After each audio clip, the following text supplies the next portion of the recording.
In today's video, I'm going to teach you how to download high-quality recordings from Riverside.fm. Whether you're editing a podcast episode, a video interview, or any other media project, having the original, uncompressed files is essential for achieving professional results. So, let's dive right in. First, you'll need to start by logging into Riverside.fm. Head over to their website and enter your account credentials to sign in. Once you're in, you'll find yourself on the dashboard where all of your past recordings and studios are housed. Next, you want to navigate to the specific studio where you've recorded your episode.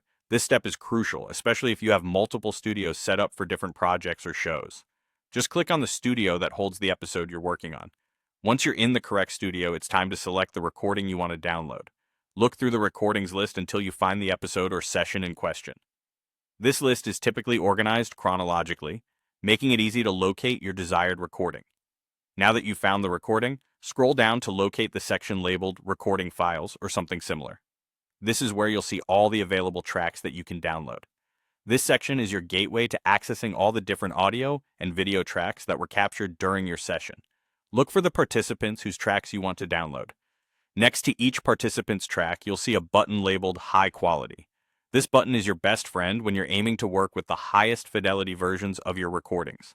After clicking the High Quality button, you'll be prompted to choose the type of file you want to download. You have options here such as raw video or raw audio.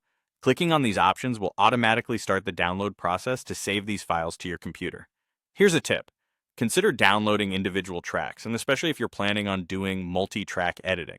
This allows you more flexibility in post-production, particularly if you're working in software like Descript or Adobe Premiere Pro, where layering audio and video can enhance the final output significantly. Also, when you download RAW files, you're opting for the best quality, RAW video files being in MP4 format and RAW audio in WAV format. These formats are ideal for keeping the content as pristine as possible during editing. Lastly, if you had any screen shares during the recording, you can download those separately as well. They are available in their own MP4 files, making it easier to integrate them into your project. And there you have it. You've successfully learned how to download high-quality recordings from Riverside.fm. By following these steps, you'll ensure that your media projects have the clarity and polish they deserve. Thanks for watching, and happy editing!